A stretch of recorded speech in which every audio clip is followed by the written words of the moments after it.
Ah, humano curioso. Vejo que o destino o trouxe até minha morada sombria. Sente-se junto à fogueira, mas cuidado. Essas chamas iluminam segredos que podem gelar sua alma. Se gosta de histórias que arrepiam até o mais corajoso, inscreva-se agora e deixe seu like. Assim, você me ajuda a trazer mais dessas narrativas sombrias para iluminar sua noite. Prepare-se, pois o terror está prestes a começar.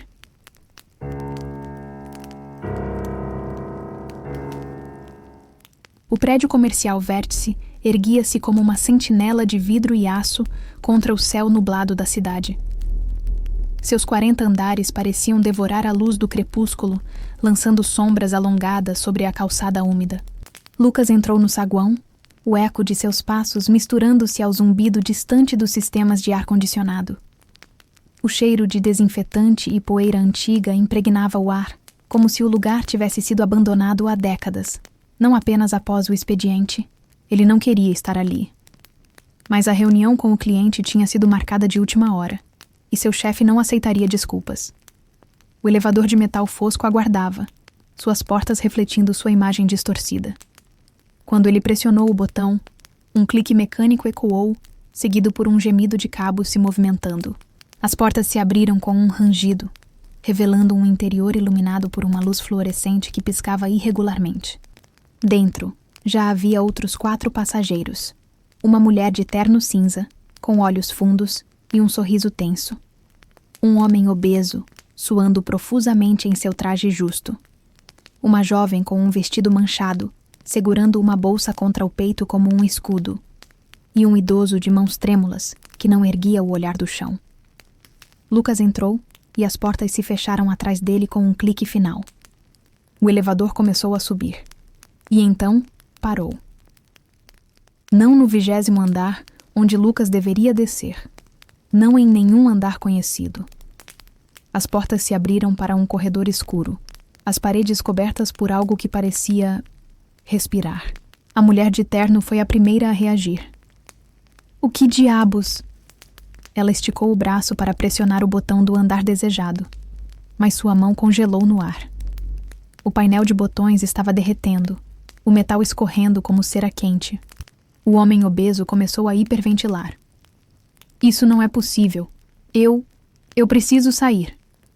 Ele se jogou contra as portas, mas elas não cediam. Quando ele recuou, sua palma estava grudada ao metal, como se a superfície tivesse se tornado viva. Ele gritou ao se soltar, deixando para trás pedaços de pele. A jovem do vestido manchado encolheu-se no canto. Eles sabem, sussurrou. Eles sabem o que eu fiz. Lucas ignorou o grupo e olhou para o corredor além das portas. Lá, no fim do túnel, uma figura esguia se contorcia, seus membros alongando-se de maneira impossível. Um cheiro doce e pútrido invadiu o elevador, carne apodrecendo sob o sol. As portas se fecharam abruptamente. O elevador caiu. Por um momento, todos flutuaram, os estômagos subindo às gargantas. A luz piscou, e quando se reacendeu, o idoso havia desaparecido. Apenas sua bengala permanecia, tombada no chão. Onde ele foi? Lucas perguntou, mas ninguém respondeu. A jovem começou a chorar. É por causa daquela noite. Eu não quis fazer aquilo. O elevador parou novamente. Desta vez, as portas se abriram para um quarto infantil, as paredes pintadas com desenhos infantis, todos em vermelho. Algo se arrastou sob a cama e a jovem soltou um grito estridente antes de ser puxada para fora por mãos invisíveis. As portas se fecharam antes que Lucas pudesse reagir. Agora só restavam 3. O homem obeso estava em pânico. Eu não vou morrer aqui, não por causa dela. Ele sacou uma caneta do bolso e começou a esfaquear o ar, como se lutando contra um fantasma. A mulher de terno olhou para Lucas, seus olhos agora completamente negros. Você também tem um segredo, não é? O elevador mergulhou novamente, e quando a luz voltou, o homem obeso estava pendurado no teto, seu pescoço torcido em um ângulo impossível. Sangue pingava em gotas lentas no chão. Lucas recuou. O que está acontecendo? A mulher sorriu. Você não se lembra? Do que fez naquela construção abandonada? Imagens invadiram sua mente. Tijolos, uma pá, um corpo enterrado sob o concreto fresco. O elevador parou mais uma vez. Desta vez, as portas se abriram para um canteiro de obras abandonado. E lá, no centro, estava ela, a mulher que ele tinha enterrado. Lucas acordou no saguão do prédio Vértice, suando frio. O segurança olhou para ele, confuso. Tudo bem, senhor? Ele engoliu seco. O elevador... Os outros... O segurança franziu a testa. Que outros? O senhor entrou sozinho. Lucas olhou para o elevador. As portas estavam abertas, o interior iluminado e vazio. Mas no chão, perto de seus pés, havia uma bengala tombada. E quando ele ergueu o olhar, o segurança já não estava mais lá. Apenas um botão, piscando no painel, chamando-o para entrar novamente.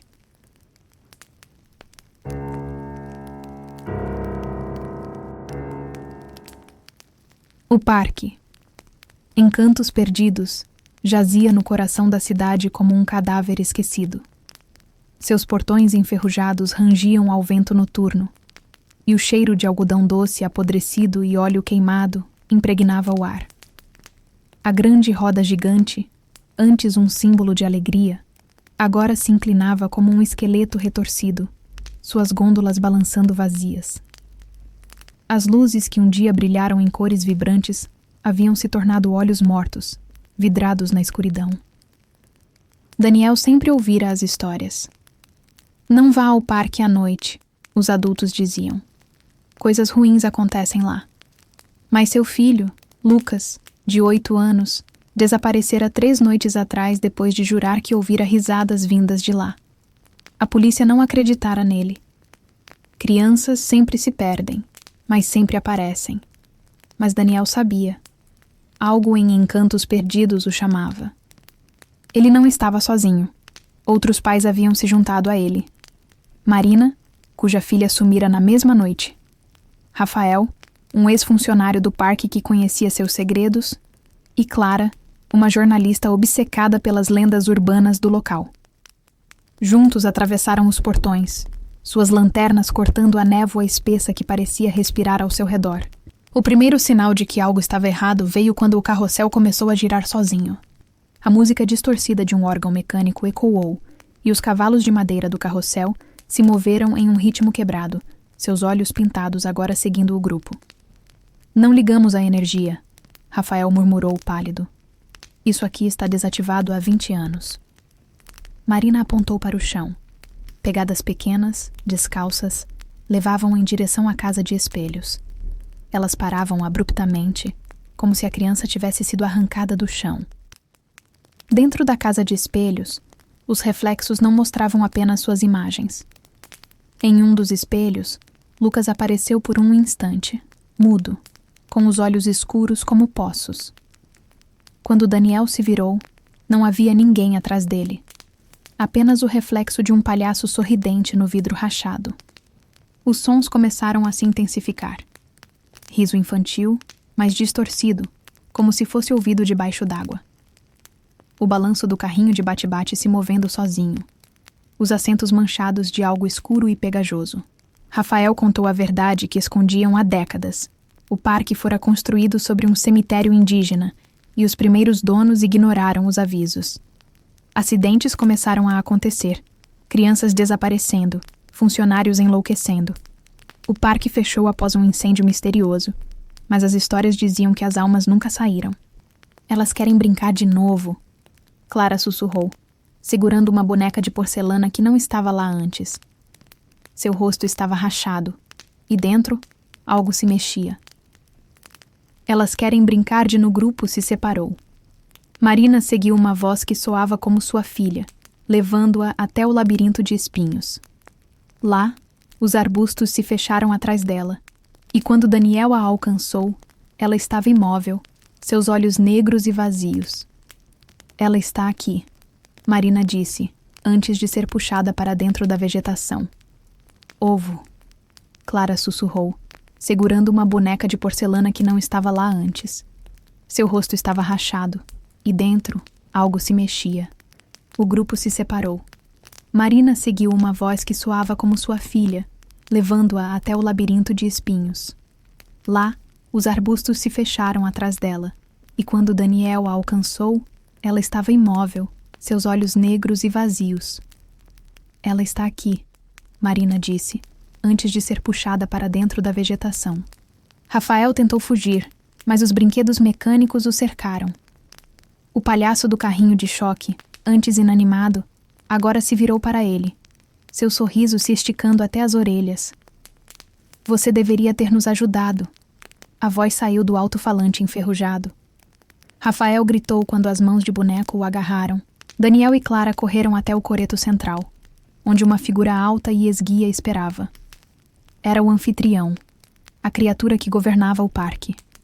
Seu rosto era uma máscara de louça lisa, sem olhos ou boca, mas Daniel sentiu seu olhar penetrando sua alma. Você quer seu filho de volta? O anfitrião perguntou, sua voz um eco de 1000 sussurros. Tudo tem um preço. Clara, em desespero, ofereceu-se. Leve-me no lugar dele. O anfitrião riu, um som de vidro quebrando. Oh, querida, ele já foi aceito. Daniel olhou para o chão. Lá, entre as folhas mortas, estava o boné de Lucas, coberto de terra, como se tivesse sido enterrado há anos. Daniel acordou em casa, encharcado de suor. No quarto ao lado, ouviu risadas. Correndo, abriu a porta. E lá estava Lucas, sentado na cama, sorrindo. Pai, você voltou. Mas algo estava errado. Os olhos do menino não refletiam luz. Sua pele estava fria, e quando Daniel o abraçou, sentiu outras mãos pequenas se agarrando a ele por baixo da cama. No rádio, uma notícia sussurrou. Mais desaparecimentos no Parque Encantos Perdidos. Autoridades alertam para não se aproximarem do local. Do lado de fora da janela, sob o luar, os portões do parque se abriram sozinhos. E no balanço do quintal, uma corrente vazia balançava levemente, como se alguém tivesse acabado de sair.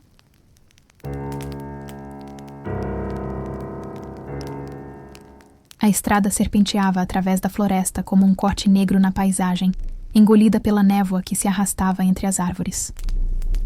O carro de Sofia guinchou quando o pneu dianteiro estourou, deixando-a à mercê da escuridão. A chuva batia no para-brisas como dedos inquietos, e o rádio só emitia estática, mesmo quando ela girou o dial desesperadamente. Foi então que viu o letreiro enferrujado balançando no vento. Pensão lua cheia, hospedagem e café. O lugar parecia saído de um sonho antigo. A casa de madeira desbotada rangia sob o peso dos anos, suas janelas refletindo a luz fraca de velas acesas dentro. A porta se abriu antes que Sofia batesse, revelando uma mulher de cabelos prateados e sorriso tranquilo demais. Bem-vinda, querida. Você deve estar exausta. O cheiro de canela e algo mais profundo, como terra molhada, envolveu Sofia quando ela entrou. O quarto que lhe foi dado era pequeno, com papel de parede descascando e uma cama que parecia nunca ter sido usada. Ao se sentar, Sofia ouviu o primeiro sussurro, tão baixo que poderia ser o vento.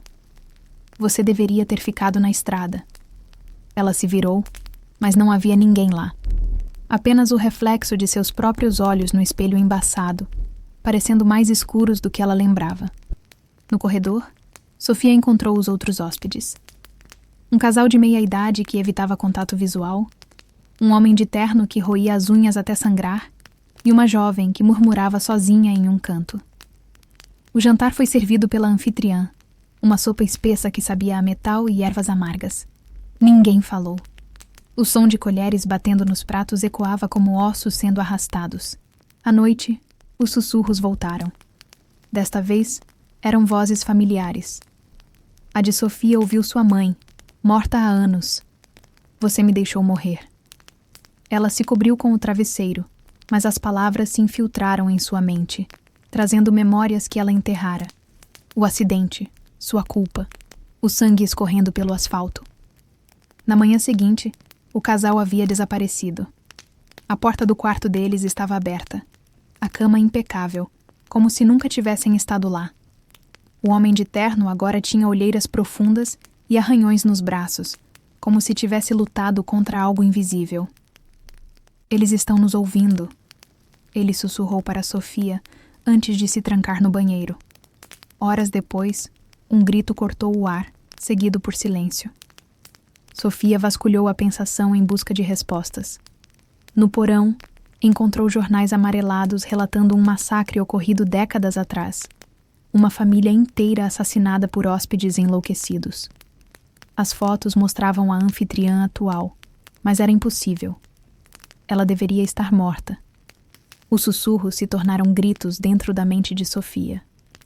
A jovem que murmurava agora estava no corredor, segurando uma faca da cozinha, os olhos negros e vazios. Ela disse que se eu fizesse isso, me deixaria ir. A garota riu antes de avançar. Sofia correu, mas as portas se trancavam sozinhas, as paredes pareciam se estreitar. No salão principal, a anfitriã esperava, seu sorriso finalmente desaparecido. Eles só querem justiça, ela disse, sua voz agora uma cacofonia de sussurros sobrepostos. As sombras atrás dela se moveram tomando forma. Os hóspedes desaparecidos, seus corpos retorcidos, suas bocas se abrindo em gritos silenciosos. Sofia entendeu então. A pensação não era um refúgio, mas uma armadilha. Os espíritos das vítimas usavam os vivos para repetir o massacre, eternamente. A única maneira de quebrar o ciclo era enfrentar o que os sussurros representavam, a culpa que ela carregava. Eu não vou te dar o que você quer, Sofia gritou, fechando os olhos contra as vozes. Quando ela os abriu novamente, estava de volta ao carro, na estrada. O sol da manhã filtrou-se através das árvores, e o rádio tocava uma música suave. Não havia sinal da pensação, apenas uma placa quebrada no acostamento. Sofia engrenou a marcha e acelerou, suas mãos tremendo no volante. No banco de trás, seu casaco estava dobrado com cuidado, como se alguém tivesse se preocupado em arrumá-lo para ela. E no retrovisor, por um segundo, ela viu uma figura de cabelos prateados acenando, seu sorriso tão largo que quase tocava as orelhas. A estrada à frente estava vazia. Mas agora, sempre que a noite caía, Sofia ouvia o eco de um sussurro e sabia que, em algum lugar, a pensação lua cheia ainda esperava por sua próxima hóspede.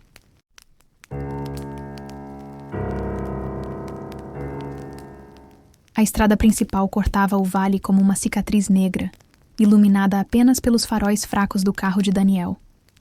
A chuva fina batia no para-brisas, criando sombras dançantes que pareciam se mover por vontade própria. Ele estava atrasado. Mais uma noite de trabalho perdida, mais uma promessa quebrada para sua esposa. O GPS piscou, indicando um desvio à frente. Rota alternativa, economize 30 minutos. Daniel hesitou. Ele nunca tinha visto aquele caminho antes, mas a estrada estava deserta e o cansaço pesava em seus olhos. Com um suspiro, girou o volante. O asfalto sob seus pneus mudou instantaneamente. Mais áspero, mais antigo, como se tivesse sido abandonado há décadas. O rádio, que tocava uma música baixa, afogou-se em estática. Entre os ruídos, Daniel ouviu algo que fez seu sangue gelar. Sussurros, vozes sobrepostas, falando em um idioma que ele não reconhecia, mas que parecia conhecê-lo. Ele aumentou o volume, tentando distinguir as palavras, mas só ouviu uma frase clara. Você já deveria ter chegado. Quando olhou para trás, a entrada da estrada havia desaparecido. As árvores à beira do caminho eram retorcidas, seus galhos se esticando como dedos ossudos em direção ao carro. Placas de trânsito enferrujadas apareciam a cada curva, mas suas mensagens estavam ilegíveis, cobertas por uma substância escura e grudenta que cheirava a metal e carne podre. Daniel acelerou, mas o ponteiro do velocímetro não subia. O carro parecia estar andando em círculos. A mesma curva, as mesmas árvores, repetidas vezes. Seu coração batia forte quando viu os faróis de outro veículo adiante. Esperança surgiu, mas morreu assim que se aproximou. Daniel pisou no freio, mas o carro não parou. O painel começou a piscar, as luzes se apagando uma a uma. Quando olhou pelo retrovisor, viu figuras à beira da estrada. Silhuetas altas e magras, com braços longos demais, que se moviam em passos desengonçados, seguindo-o. Ele tentou dar meia volta, mas a estrada agora era uma linha reta, sem saída. O tanque de gasolina estava vazio, embora ele tivesse abastecido naquela manhã. O rádio, por fim, silenciou, e então uma voz clara ecoou dentro do carro, sem origem. Você nunca deveria ter saído de casa. Foi quando ele viu. No banco de trás, sentada em silêncio, estava Larissa. Seu rosto estava pálido, seus olhos escuros e vazios. Você prometeu que voltaria cedo. Ela sussurrou, sua boca não se movendo. Daniel gritou. O carro desviou bruscamente, colidindo com algo invisível. Quando a poeira baixou, ele estava sozinho novamente. A estrada à frente agora terminava em um precipício. Daniel acordou em seu carro, parado na garagem de casa. O rádio tocava suavemente, e o céu lá fora estava claro. Ele riu, aliviado. Tinha sido um pesadelo. Mas então viu. Seus sapatos estavam cobertos de lama negra, a mesma da estrada.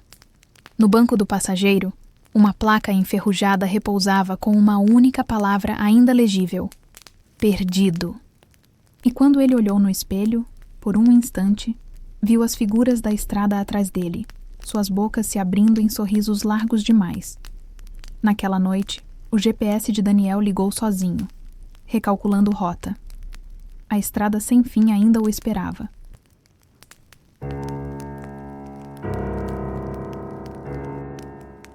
A mansão Vermilion erguia-se no topo da colina como um cadáver esquecido.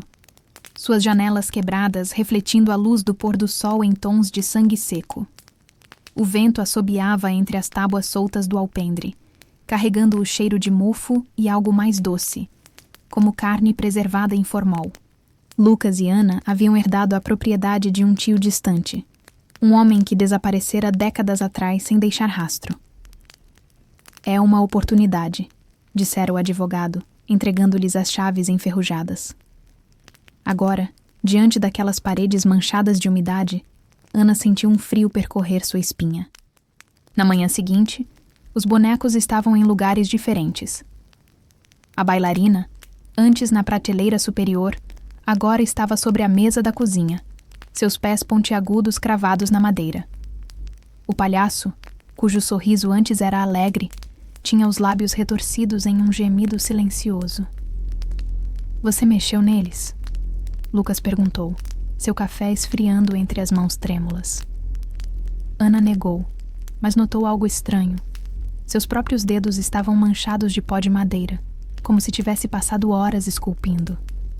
As noites se tornaram um pesadelo. Ana acordava com espasmos, seus membros se movendo contra sua vontade, como se fios invisíveis a puxassem. Lucas, por sua vez, começou a sonhar com o porão, um lugar que ainda não ousaram explorar. Nas visões, ele via o antigo dono da mansão, o tio Enoch, trabalhando freneticamente em uma nova marionete. Uma marionete com o rosto de Ana.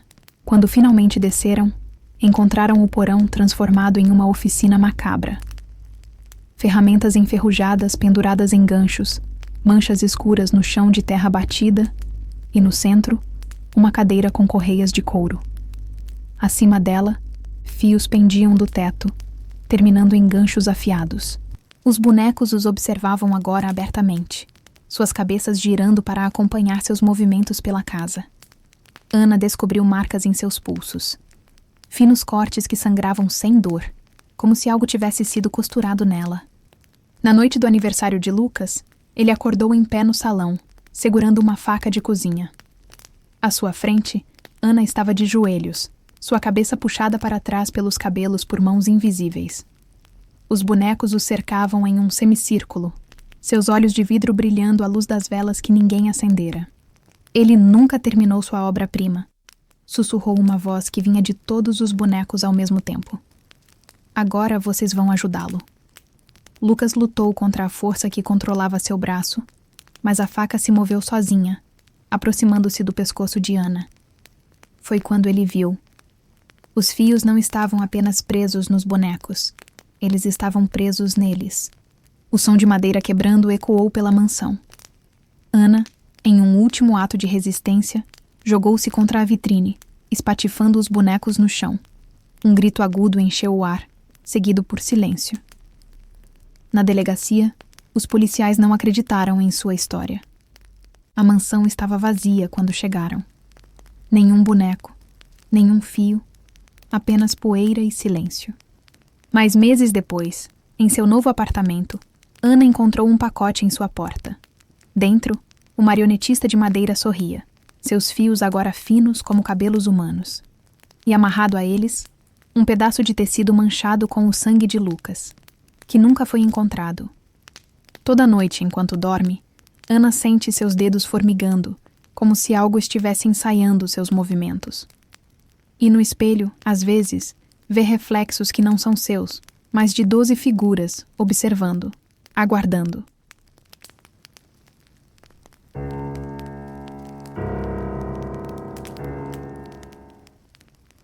A casa na Rua das Acácias parecia saída de um pesadelo mal esquecido. Seu telhado desalinhado inclinava-se como um lábio retorcido, e as paredes de madeira desbotada rangiam com o vento noturno. O cheiro de mofo e terra úmida impregnava o ar, mesmo depois de 3 dias de limpeza. Para a família Oliveira, Marcos, Carla e seu filho Pedro, de 10 anos, era um começo novo, barato demais para ser verdade. O porão foi o primeiro sinal de que algo estava errado. A porta enferrujada no canto da cozinha resistiu quando Marcos tentou abri-la, como se algo do outro lado a segurasse. Quando finalmente cedeu, uma corrente de ar gelado subiu, carregando um odor doce e pútrido, carne deixada ao sol por dias. Pedro jurou ter visto algo se mover nas escadas, mas quando acenderam a luz, só havia poeira e teias de aranha. Naquela noite, Carla acordou com o som de unhas arranhando madeira. Veio do porão. Lento, deliberado. Como se algo estivesse subindo os degraus, uma pausa entre cada passo. Quando ela sacudiu Marcos, o som parou. Mas no corredor, uma mancha úmida se formava sob a porta do porão, espalhando-se como sangue em água. Os dias seguintes foram uma espiral de pesadelos acordados. Marcos, um ex-militar, começou a ver sombras com uniformes corroídos nos cantos de seus olhos. Companheiros mortos em uma missão fracassada. Carla, que perdera a mãe para uma doença prolongada, ouvia vozes chamando-a de ingrata nos sussurros da casa. Pedro parou de falar, mas seus desenhos na escola mostravam uma figura alta e sem rosto, sempre atrás dele. O porão tornou-se o epicentro do horror. A temperatura caía sempre que alguém se aproximava, e o cheiro de podridão agora vinha acompanhado de um murmúrio. Frases em fragmentos como "Deixe-me entrar" e "Vocês são meus agora". Quando Marcos desceu com uma lanterna, as paredes estavam cobertas por uma substância negra e pulsante, como se respirassem, e no canto mais distante, 2 pontos brilhantes o observavam. "É só um gambá", ele insistiu. Mas as marcas no chão contavam outra história. Pegadas humanoides, mas alongadas demais, com garras que deixavam sulcos profundos na madeira. A noite final começou com um grito. Pedro estava em pé no corredor, apontando para a porta do porão, que balançava levemente, como se algo a tivesse aberto por dentro. A criatura finalmente se revelou. Não tinha forma fixa. Para Marcos, era um cadáver em decomposição com insígnias militares. Para Carla, sua mãe, com olhos esburacados e pele escorrendo como cera. Ela sussurrou, e a voz era um coro de tudo que eles temiam. "Vocês me alimentaram tão bem." Marcos atirou-se contra ela com um machado, mas a lâmina passou direto, como se cortasse névoa. A criatura riu, e a casa respondeu.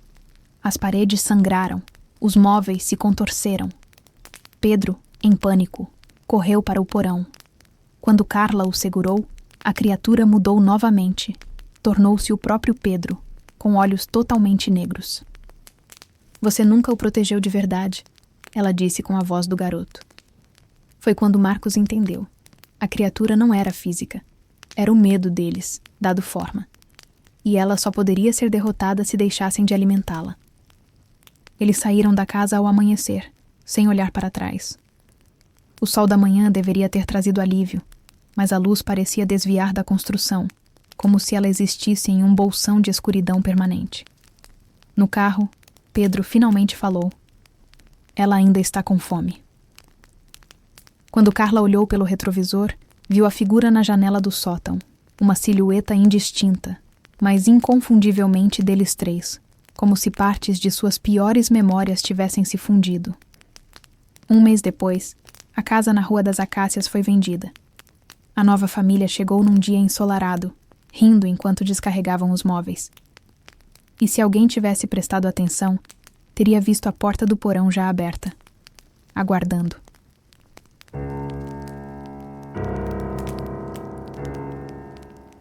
Se você gosta de histórias sombrias, mistérios aterrorizantes e enredos que desafiam a lógica, inscreva-se no canal e ative o sininho para não perder nenhum novo capítulo do terror noturno. Sua curiosidade é bem-vinda, mas cuidado, nem todos saem ilesos.